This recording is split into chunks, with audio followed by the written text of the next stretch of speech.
Oh, there's a car coming. It's great. Hey, nice what a great morning. way to start off the review of this 3-row crossover from Kia with an excellent rear cross traffic alert in the parking lot of Target. Stressful Target trip. Oh gosh, yeah. The stress is behind us inside the Target building, and we're on the road here in the new Kia Sorento. Standard 3-row family machine. This has a 2.5-liter turbo in it with around 280 horse and over 310 pound-feet of torque. I'm not going to be doing any 0 to 60s in this vehicle, but just know that it's around like 7.5 seconds. This is also like the SX, which is not good naming. I don't know why they call the top-of-the-line Sex, essentially.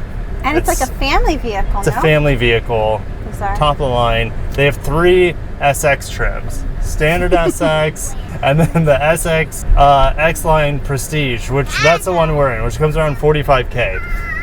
It's got a ton of features. We're enjoying the ventilated seats. The kids enjoy the panel roof. They enjoy all the chargers in this car. Not as only the GoPro charging, but you can, charge your iPads in every single row. There's 2 USBs in the very back for the 3rd row. There's also 3 USBs in the 2nd row with additional auxiliary jacks. Like, this is a really good family car overall.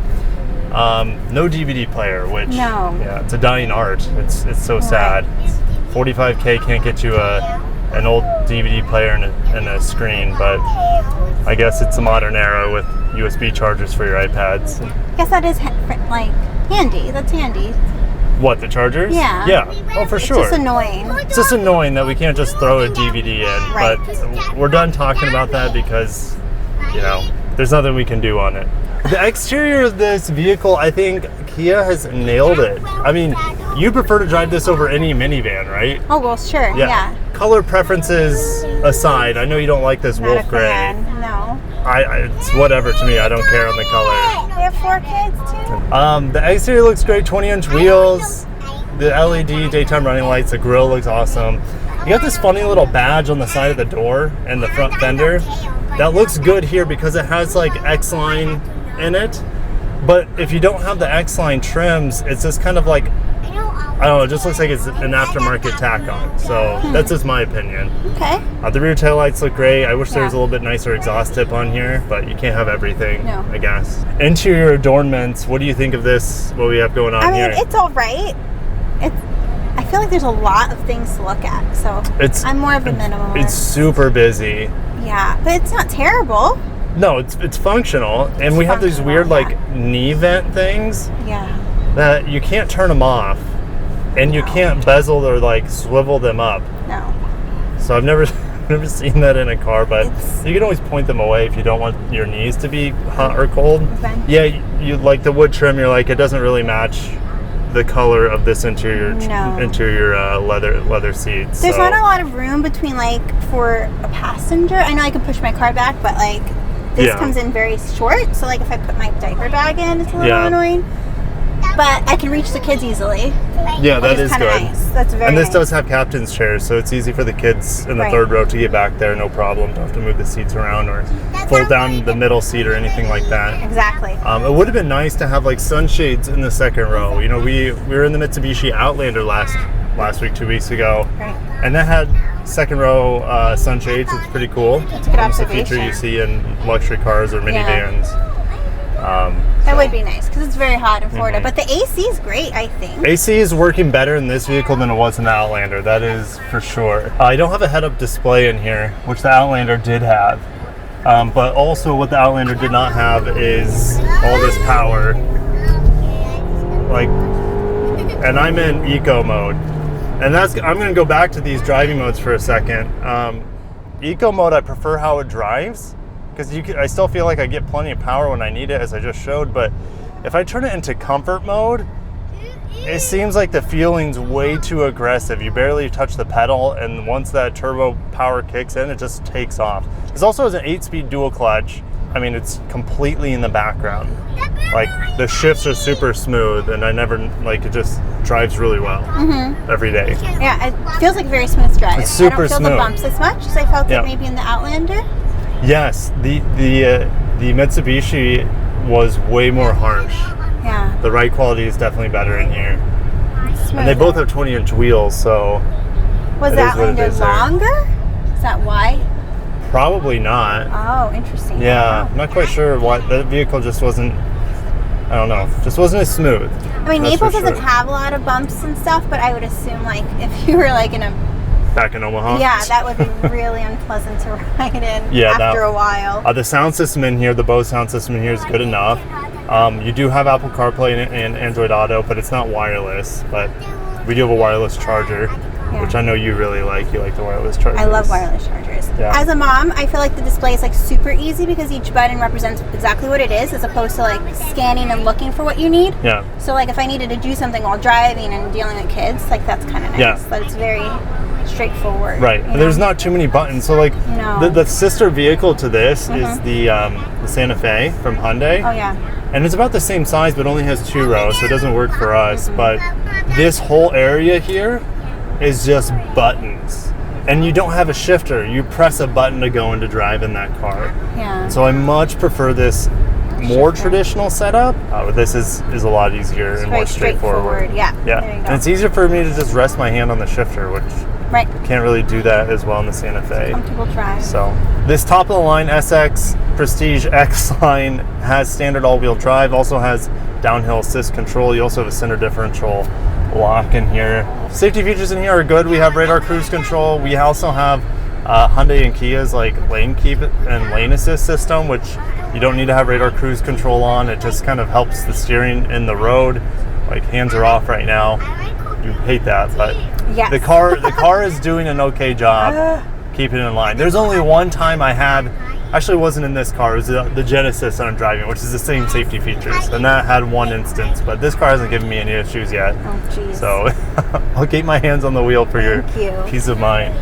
Fuel economy, I know it's kind of disjointed because we're not talking about the powertrain anymore, but fuel economy in town we're getting 20 on the, I think it's rated like 26 on the highway, so you know, probably at 20 miles per gallon in town. Which brings up another question: is there's actually a hybrid version of this, and a plug-in hybrid. A plug-in hybrid would be awesome for our family, especially our 20 miles a day that we drive the kids to school and back. So that would be amazing. But I would want to drive it and test it to see how it compares to this model. But it doesn't. I don't think on paper that doesn't have quite as much power, but I'd never use the full 280 horsepower on this thing. We don't just need getting that around town. No. Like, and there are lesser powerful options on the lower grades, which has like a naturally aspirated 2.5 liter, and I think that might actually get the job done, which is about the same power of what the Outlander was on the lower grade. So I'm gonna try this Hey, you want the wireless charge? Yeah. My phone was hogging it. Oh, and braking, by the way, is really good in this car. Very smooth, very predictable. I felt like in the Outlander that we just drove, like there's a big dead spot. I have no weirdness with the brake pedal here. It's very, very predictable and smooth. Yeah, I remember you mentioning that. Yeah. All right, let's try it without. Let's try it without your case. No, right? Well, yeah, there it goes. There we go. So interesting. It charged mine with the case, but it didn't charge yours with the case, and your case isn't that much different. No, that's a little bit tricky. Yeah, that's unfortunate. Yeah. And now it's not working at all. It just turned off. There it goes again. How many moms drive without a case on their phone? I don't know. You'd have to have like an insurance plan. Yeah. Get free replacements. But interesting. That's a lot of also time. Right. Yeah, so it's not even working on your phone. Maybe your phone's like too small. Maybe. I don't know. That's the thing. I just don't like wireless chargers. They're just not reliable. Right. Behind the steering wheel, we have a huge 12-inch MID as well. You have customizable display when you put it in different modes. But like I said, I keep it in eco mode, and the gauges in eco mode are very pleasant.